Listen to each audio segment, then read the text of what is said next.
Hello, Red Wizrrd here again. Today I'm going to talk about Moze. She's also known as the Soldier or the BearTrooper. If you have not played Borderlands 3, or if you just haven't played Moze, or if it's been a long time since you've played, this guide is to help you pin down which skills are not necessarily most important, but the most impactful. I want this build guide to take you from looking up someone else's builds to making your own. But part of that is starting with someone else's builds. So I do have a couple of builds here at the end that I think are pretty great. They're a lot of fun. One of them is extremely broken.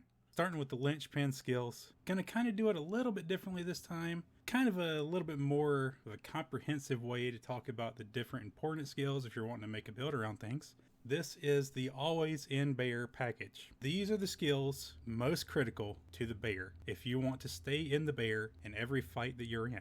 You can kind of do a kind of half AlwsInBear build if you do not have the purple tree. If you just have the base game with the first 3 skill trees, you can still do a bear focused build. But when I say AlwsInBear, I want you to understand you will not be fighting outside of that bear. AlwsInBear package starts right here with deadlines. When you fire weapons in Iron Bear, it consumes fuel. When you have this skill, it will make the weapons consume less fuel. The other side of this skill gives you fuel back when you kill enemies. It does have diminishing returns. It makes it so you can't literally stay in the bear forever, but you'll be able to stay in the bear for, to my knowledge, every fight in the game.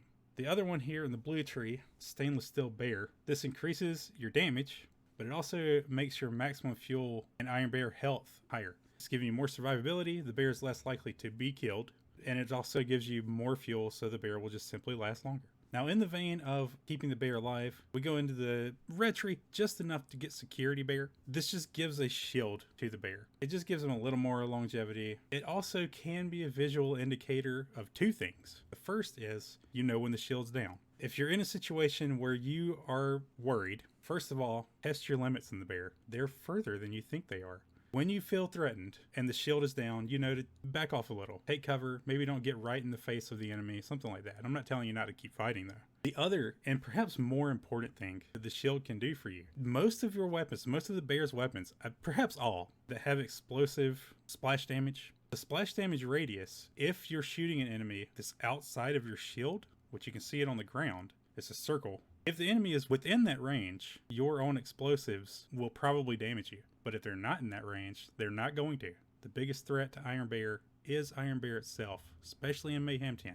The capstone of the purple tree reads, when you or Iron Bear ignites an enemy, Iron Bear stops passively consuming fuel for a short time. I prefer the miniguns with exploding bullets. These give area damage, and you can throw in Fire in the Skag Den, which will add fire to your explosive damage. There are plenty of other combinations of weapons to put on the bear that will ignite enemies, so this will keep your fuel from being consumed.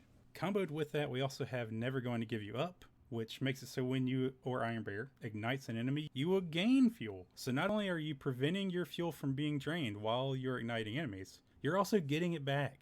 Like I said before, it's got diminishing returns. This one reduces your cooldown rate, which is probably not important. It just gives you more maximum fuel. So the more fuel you have, it's draining slower, and also you're getting back larger percentages from the other things that give you back fuel from killing enemies and igniting them. And then finally, let's talk about double time. This just increases your movement speed, which makes it easier to get from one group to another. Next up, we've got the infinite ammo package, and it's not truly infinite ammo, it's more like the impression of infinite ammo. It feels like infinite ammo. I'm going to start right here, Drowning in Brass. This increases your gun damage and your teammates' gun damage, but it also reduces your fire rate. The first thing that I want you to take away from this is that you are increasing just your gun damage by a significantly larger amount than you are reducing your fire rate. The slowdown does not apply to your teammates. One aspect of keeping your gun from reloading, having that feeling of infinite ammo, you can just unload your gun. A little bit slower fire rate does not hurt with that. Then in the blue tree, we've got Means of Destruction. Dealing area damage has a chance to return a grenade or ammo to your magazine. Max Set increases your magazine size for each item you have that shares a manufacturer. So if you have 4 doll guns equipped and you've got a doll company man, the relic, and somehow you have a doll shield and a class mod, obviously you can't get that in all of them. Point is, every one counts. And for each extra one you have that matches the gun that you are currently using, you're increasing the magazine size of your gun. Much like the other two things, you're just making it less frequent that you would reload anyway. Same stays true with Cloud of Lead. If you got it maxed out, every 4th shot you fire does not consume a bullet. It also adds fire damage, which is nice, but you're using it so that you're firing less rounds. Then we've got Redemption. With critical hits, you gain health regen, which is always helpful, but you also gain ammo regen. It doesn't work as well for rocket launchers, but it's there. In fact, I wouldn't recommend this package for someone trying to do a rocket launcher build, but hey, you play around with what you want. That's the point in me giving you this guide. But with this skill, you want to get more critical hits. Try and get the critical hits. I'm not telling you to slow your fire, but when there's a crit spot to hit, while you're firing wildly, try and hone in and get some crits. The Iron Bank, it increases your magazine size or slows your heat. So if you're using one of the COV guns, it will overheat less quickly. This one here, and these two are the ones that actually give you more ammo. But all of it combos together ultimately to give you that feeling of never running out of ammo. Some for the road. This makes it so when you get out of Iron Bear or after Iron Cup dies, you will get literally infinite ammo for a few seconds. In this case, it's 5 seconds. That's not great. It's not even good, honestly. Being able to unload your gun in 5 seconds, hard to do anyway. Then you've got Forge. You gain passive ammo regeneration. Rocket launcher ammo is slower. Straight up, there it is. You're getting 5% of your ammo back per second. So that means the bigger your magazine, the better. It does not truly give you infinite ammo, but if you play normally, you probably will never have to reload. Kind of depends on the gun. It's like an SMG and a handgun that are just so ammo hungry. Next up is the explosives package. And explosives and area of effect are a big deal for Moze. So let's jump in first with what I think is the most important thing to have, Fire in the Skag Den. So with Fire in the Skag Den, you are dealing your normal area damage with any splash attack weapons. And then on top of that, you're also dealing fire damage. And the fire damage has mayhem scaling. So if you're playing in Mayhem 10, this is huge, dude. Cannot stress that enough. Very powerful skill to have. Also kind of a dangerous one to have because your splash damage can hit you. Toward cross promotion increases your area damage outright, which is the main reason you want this. But the more important thing to remember if you take toward cross promotion is that it has a chance to double your area of effect. Not the damage, the area itself. Whatever size your explosion was is now going to be twice that size. Explosive punctuation makes your area damage increase your skill cooldown rate. Now you might ask yourself, why would I want my skill to come back? You can use the Iron Cup, the skill that comes with the purple tree, and you can stay active and play as Moze while still having something else kind of like a moving turret. It's not really important if the cup survives or not. Just activating it can trigger things like anointments on your weapons and things like that. Short Fuse is the capstone of the blue tree and is awesome. Gives you a chance, 20% per projectile, that there will be a secondary explosion area of effect. So this turns every gun into an explosive weapon. You don't want to use guns that aren't explosive, but the fact of the matter is that you can still trigger all the benefits with any of the guns that you have or find if you have Short Fuse. Stoke the Embers increases your fire damage by 30%.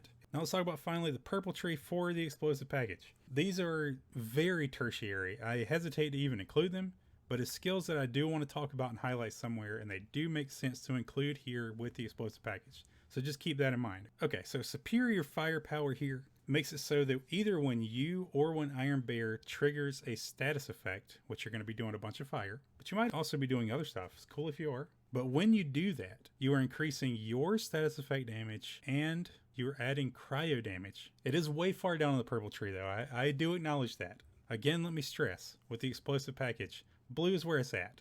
Capstone absolutely, and these two most critical for the explosive package. Explosive Fury increases your status effect damage and chance. It's just another general bonus, but it's one that lays back in perfectly with the explosive stuff. Biofuel makes it so that when you or Iron Bear ignites an enemy, you gain health regen for a short time. With the explosive build, if you are popping off Short Fuse all the time with whatever weapon, then you're doing explosive damage. And your explosive damage is also doing fire damage. While we're talking about the explosive package, let me run through the skills and let you know which ones have the capability of doing area of effect damage. From the red tree, the railgun and the bear fist. The railgun might, but that's a very tenuous might from me. The blue tree does give you 2 explosive options. All the modifications you can give them are still explosive area damage. Minigun has an explosive augmentation, but by itself without that augmentation is not area damage. Salamander is area damage. This is a flamethrower. Bear Cub equips one of the other weapons. So really, if you're doing explosive package, you're going to want to dodge Bear Fist. Some of the railgun mods may not be explosive, and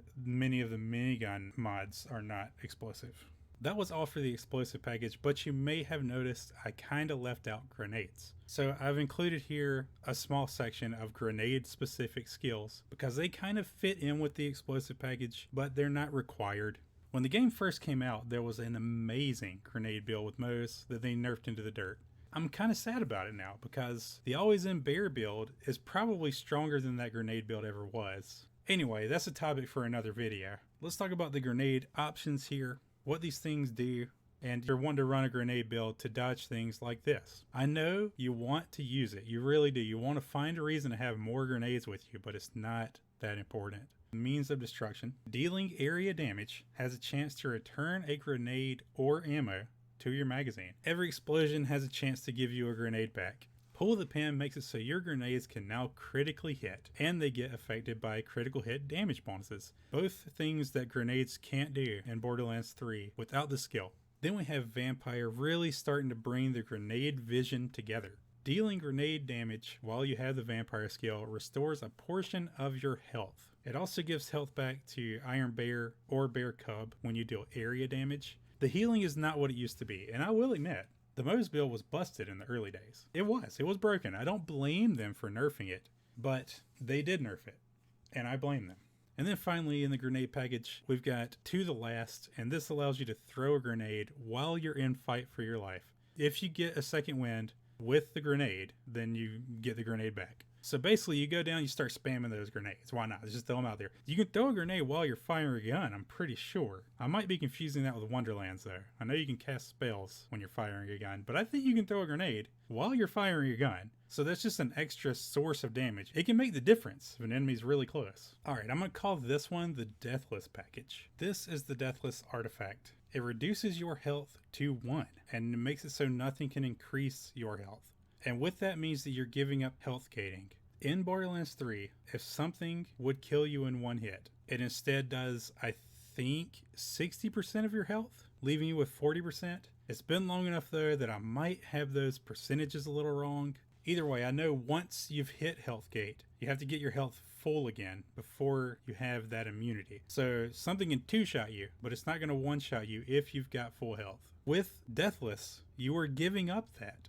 But the Deathless doesn't just make you weaker, but it also gives you plus 100% shield capacity. So you're doubling your shield at the cost of your health. We have things here like the thin red line. It transforms a portion of your health into maximum shield. Desperate Measures increases your gun damage. The lower your health is, the greater the bonus. So you are always getting the maximum benefit from this. You have plus 50%, or at least, depending on how the math works, plus 49.999% extra gun damage and bear or cub damage. We have Selfless Vengeance. The skill makes it so when you reload, you consume a portion of your current health, not your shield, and less than 50% of the current health. So you're losing less than 1 health, but you're giving yourself and everyone in your team plus 15% fire damage for the next 10 seconds. And that's every time you reload. It's pretty much constant. It's nice to be able to always add fire damage. Armored Infantry makes it so that while your shield is active, you gain increased gun damage and damage resistance. Both two great things, especially considering if your shield is not active,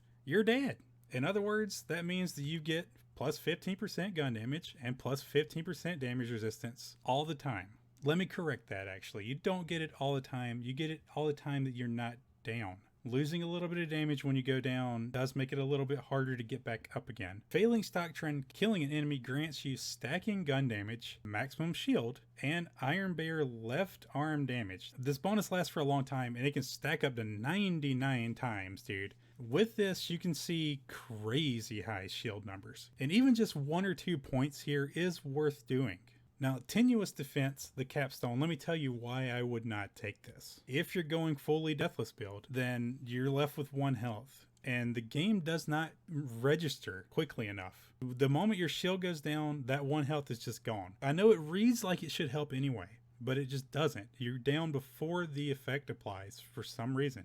Next up, we have skills that I think it's important to remember Moze has, but that don't really fit into any of those packages. Dock-a-Bear puts a turret on Iron Bear, or if you're using Iron Cub, it increases the Cub's damage. But the reason I'm highlighting it here is because it gives you a turret. Now that turret is not particularly powerful. You have to kind of coordinate with your friends a little bit to get some use out of it. It's just not going to be a high performing skill, but it still could be fun. It is fun to have your friend riding the bear and also firing with you. Not just for you, but also for the friend that gets the ride in the turret. While your friend is in the bear, they are not going to be taking damage, at least for the most part. But the bear will be taking damage. Now this is probably not an issue when you get to max level and you've got the full bear build going on. But while you're leveling, if you're playing 2-player co-op, your friend getting in the bear with you means that you are now 1 target.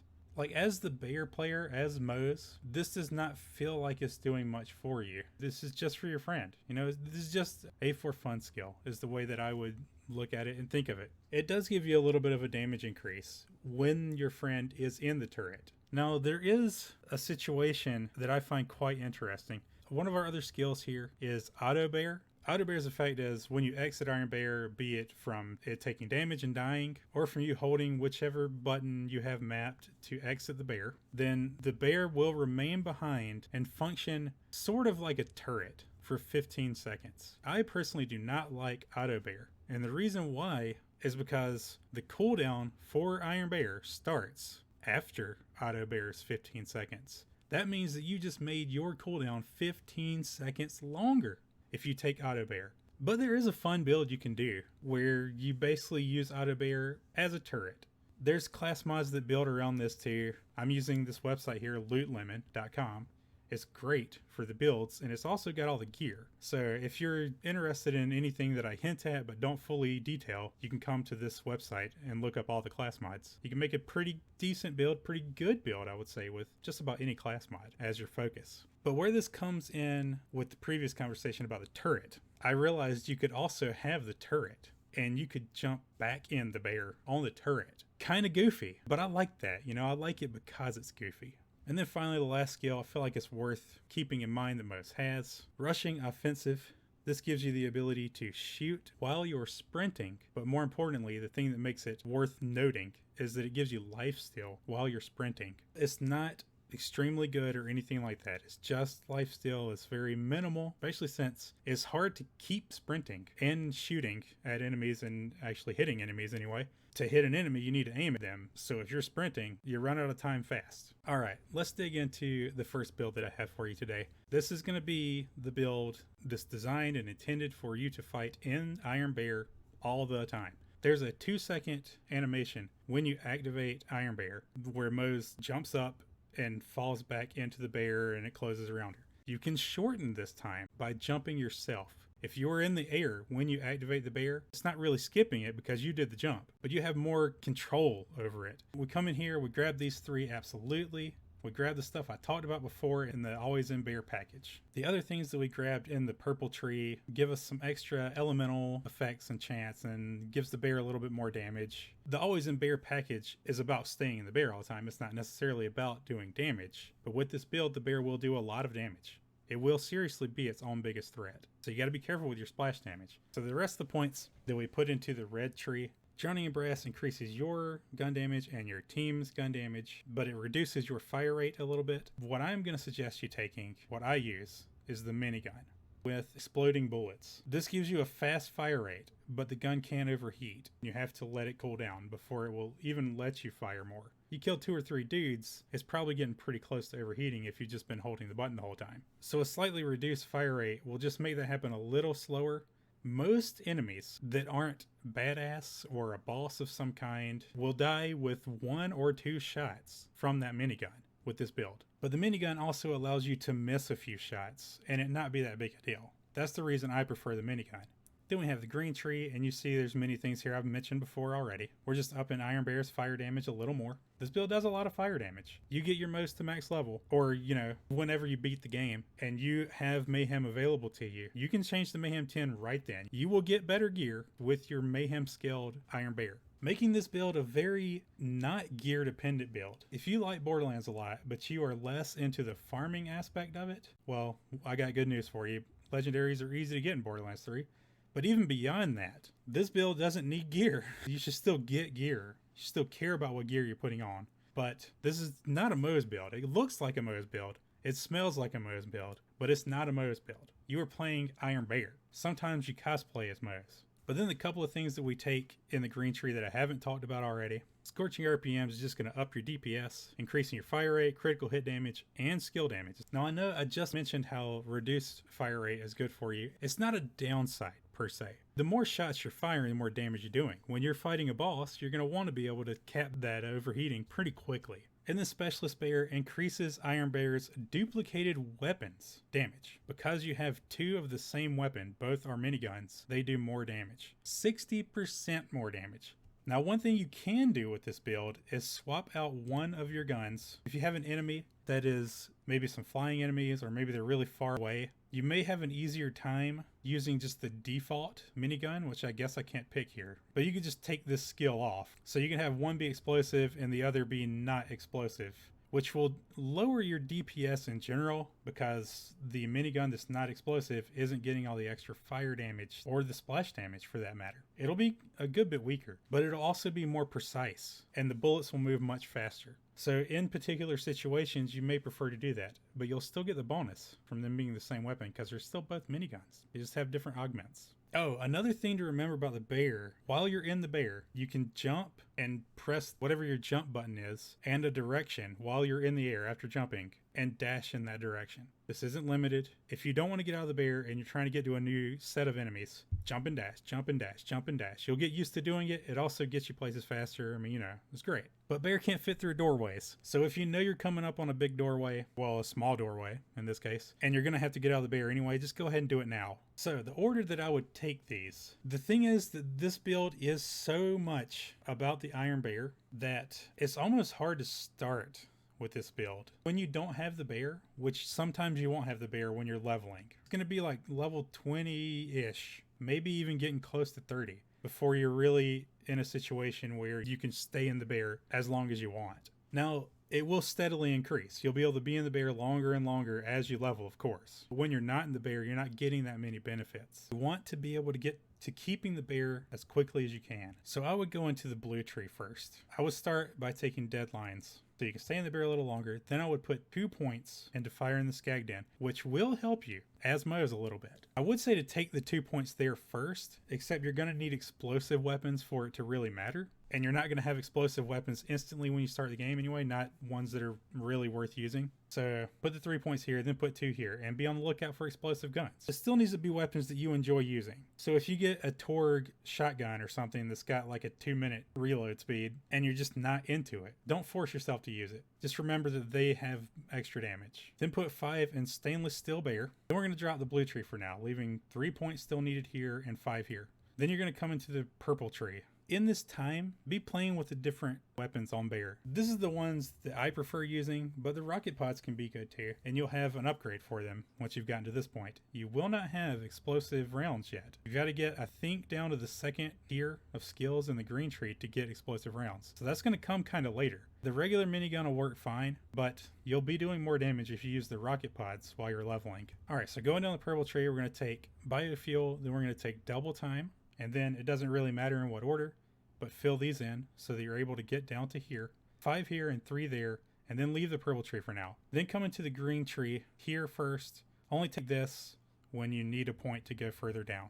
The rest, it doesn't really matter, but you need the extra point here to be able to get these 2 skills. So take these first. And this will give you access to the explosive rounds. Once you have that, I would take Serenity Bear to get the shield so you know the explosive radius better. But also, At any point, if you feel like the bear is dying more than it should, just jump in the middle of anything I just told you and take the shield. Finish up Fire and Skag then, and then fill in the gaps. Extremely fun build. Highly recommend for anyone. There is a variant to this build that I'm not going to go fully into, but I want to give you a thread of something to do a little bit differently. If you liked playing Krieg in Borderlands 2, Iron Bear gives you a surprisingly good feel for that. I would say it's the most fun melee you're going to have in Borderlands 3. Don't tell the Amara players. But you can slap Bear Fist from the red tree onto this build, and you're going to want to change some things around. You're not doing as much explosive damage. You don't want to be doing as much fire stuff and the things that affect status effects. And you can still keep the purple and blue stuff that keeps you in the bear all the time. One thing with that is you're going to have to fight enemies sometimes that you aren't able to get to. So in certain situations, you may need to go one fist, one gun. But anyway, let's move to the next build, which is the most gear-intensive build that I'm probably ever likely to recommend in any Borderlands game. It's almost not worth running the build until you get at least a couple of core parts to the build, and it doesn't truly shine till you get them all. And considering that the gear is such a vital part of what's going on in this build, we're going to start by explaining the pieces of it that you need most. So the most critical and vital part to this build is the Deathless artifact. This artifact increases your shield by 100%, effectively doubling your shield capacity. It also increases your shield recharge rate by 25%, so it comes back faster once it starts coming back, and 20% shield recharge delay reduction, which is still a positive. It's reducing the seconds it takes after you've taken damage for your shield to begin recharging again. The downside, winked at by the red text, which is a Game of Thrones reference. What do we say to the God of Death? Not today. It reduces your health to 1. The game still remembers what your health capacity should be. So 1 health is not 100% of your health. You just can't gain more than the 1 health. It's reserved. In theory, taking your health and putting it in your shield bar should be a net gain, because the shield regenerates natively, and this will also cause it to regenerate quicker. But that is a very minor thing. I don't think I've ever seen a build other than this Moze build that can truly put this to good use, but it might be out there. If you've got one, I definitely want to hear about it. If you're looking to farm this piece of gear, you can get it from the Phoenix. I think it's one of Hammerlock's crew mission things in the later stages on Pandora. But it can also drop anywhere. So as you're leveling up, keep an eye out, because the effects don't really care about what level the artifact is. I'm not saying that these other bonuses don't matter. The secondary effects, they certainly can. You can get good stuff on it. But the core aspects will apply no matter what level the artifact is. The second most critical piece of gear is the Bloodletter class mod. Critical to this build is the Thin Red Line skill. Right here, the little shield thing with the +1. I'll show it on the skill tree in a few minutes. On the skill tree itself, you can put 3 points into Thin Red Line. You need 5 points in it. You need 2 points on the class mod into Thin Red Line. You can work with 3 if you get one that has 3, because you can just put 1 less point in the skill on the tree. But ultimately, the goal is to have one that has +2 into Thin Red Line. That also means that there's room to have +3 into Desperate Measures. The legendary power of the class mod makes it so if you're going to get healed by any source, including health pickups from enemies that you've killed, right? Or out of chests, like anything that would normally heal your health will now instead heal your shield. And that includes health regeneration. It would give you shield regeneration instead. Now this does come with a trade-off. It also increases your shield recharge delay, and increasing the shield recharge delay is a negative, because the shield recharge delay displays for you a stat that is the number of seconds that it takes before your shield starts to recharge after taking damage. It also reduces your shield recharge rate by 50%. That means that your shield will recharge half as quickly once it does start recharging. These are both pretty serious negatives. It's okay, don't worry, we can get around these negatives. This build is a puzzle, and we are bringing every piece together. We are building the Iron Moze. The third critical piece of gear for this build, these 3 pieces are really very important. Thankfully, none of them are terribly difficult to get. But the third piece is the Transformer Shield. This shield converts the electric damage that you take from enemies or from you into healing. When comboed with the other things we have here, the Bloodletter and the Deathless, the Transformer will heal your shields, which is healing your entire health. The gun that I have found works the best with this build for me is the Electric Devil's Foursome. This has a very unique firing pattern. It's not extremely long range, but it fires large, explosive electric balls. They fire at kind of medium range, but if it hits something near you, like say the ground, it will hit your shield and it will heal you. One shot will almost give you full health, and those shots can still hurt enemies. In the thick of it, you can just get on top of a big enemy and just burn them down and burn yourself up. Now, this piece is the least critical. Any explosive electrical gun should work in theory. Some of them are not powerful enough to give you instant full heals, like almost every shot of this gun will do, but they will serve the purpose. This is going to also be the hardest part of these to find. For the longest time, I was using one that was not max level, and it was still better than anything I could find on level. But there are other electric guns that work pretty well. You just need a large explosive radius. You need to make sure that you are being hit by your own AoEs. Okay, so let's dive into the skills now. I'm going to start with Thin Red Line, the one that I mentioned before, the most important one for you to have on the class mod. Thin Red Line reserves a portion of your health and gives it back to you as shield. If you put 3 points in, the maximum that you can put within the tree itself, you get plus 60% shield, and you're reserving 60% of your health. So that's why you want 2 points specifically on the class mod. When you pair this combination of 5 points in Thin Red Line with the Deathless artifact, you are pretty much tripling your health. The second skill on the class mod that I would recommend you getting is Desperate Measures. I would normally not recommend taking a skill that gives you a bonus based on a portion of something that you have left, like health or bullets in your magazine. Anything with a varying degree of benefit, I do not recommend. Typically. This is a special circumstance though, because this gives you gun damage based on the amount of health that you have remaining. And that means health bar, the red bar. And in this case, with this gear and this build, you have reserved all but 1 health from that health bar. So the game perceives this as you having the smallest amount of health you can possibly have at all times, which in this case means with 3 points in Desperate Measures from the skill tree, you are adding plus 50% gun damage at all times to Moze. Also to Iron Bear and Cub, but that's not the reason we take it. Now, if you've got the God Roll class mod, with 2 points in Thin Red Line and 3 points in Desperate Measures, then you have 6 total points in Desperate Measures, which will come out to be plus 100% gun damage. Let's talk about the other skills within the tree. This skill gives your team a bonus 15% fire damage after you reload your gun. Now there is a downside. You are burning yourself. There may be a good way to mitigate that, but that is the piece of the puzzle that I have not found yet. So if you're out there in the Borderlands and you figure out a way for Moze with this build to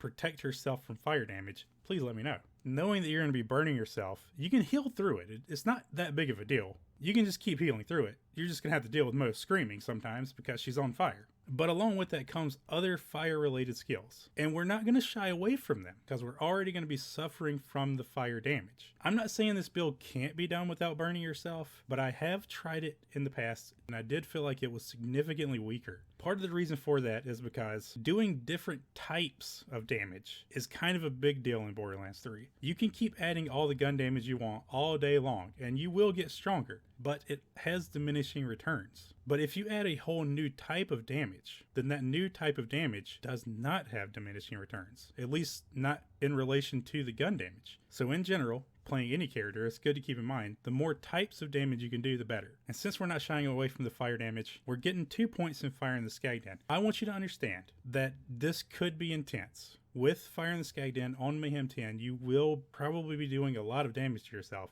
If you've got good electric splash damage guns, you'll be able to heal yourself faster. But much like with the AlwsInBear build, Moze's biggest enemy is ironically herself. And with that in mind, you can take less points in Fire in the Skag Den. You can even take none if you truly want to. Instead, put those points here in Grizzled. And vice versa. If you want to put more points in Fire in the Skag Den, you can do that too.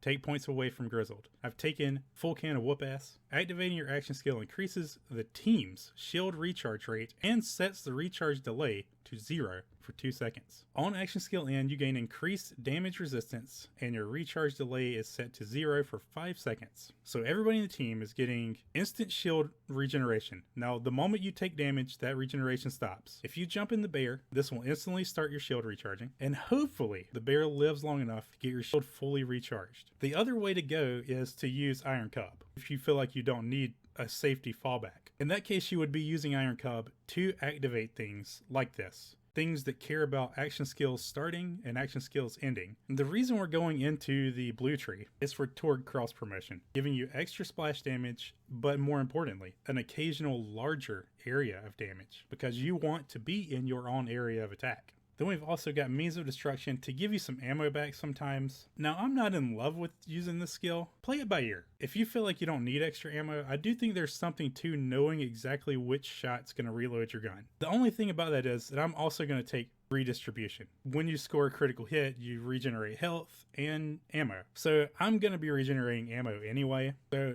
I put a couple points into Means of Destruction, which regenerates some ammo when you do area damage. Then I've got 1 point in Pull the Pin just to give your grenades the opportunity to crit. And I would use shock grenades that have the largest area of effect that you can find. I also like using shock grenades that are the most flashy. If I'm playing with teammates, I want them to know that this battlefield is chaos and it's generated by me. Friendly grenades will hurt you, but they will not hurt your friends. We've got Scrappy, which gives you extra gun damage, handling, weapon swap speed, and mode swap speed for your gun, all while you're moving. I wouldn't worry about it. You're going to want to be on the move, running around pretty constantly with this build anyway, because you want to use splash damage that you want to be near, but you're also going to want that splash damage to hit enemies. The last one in the purple tree that I would take is Harmonious Havoc. It increases your gun damage with elemental guns based on the number of equipped guns you have that share an element type.